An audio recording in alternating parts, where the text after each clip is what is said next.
And then Cynthia Christen, Chief Historian of the National Park Service for the Minuteman National Historical Park here, and John Deemer, who is Director of the Concord Museum. Well, now I'm going to just throw the question out. First of all, we do know that the events are controlling us, both now and they certainly did 200 years ago. But why, in particular, should we be celebrating a bicentennial? Cindy, perhaps you can answer this question for us as a historian. Well, I think all through history we found that dates are convenient hooks for us to hang history on.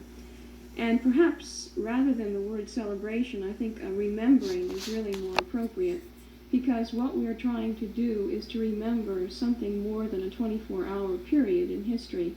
We're trying to remember a process that culminated and erupted into violence on April 19, 1775.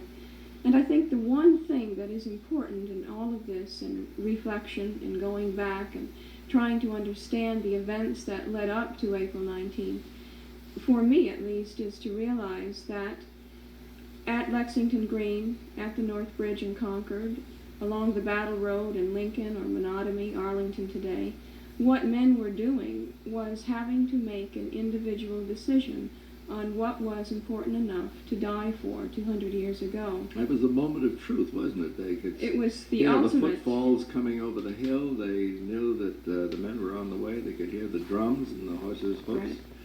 Right. And as they stood their ground there, they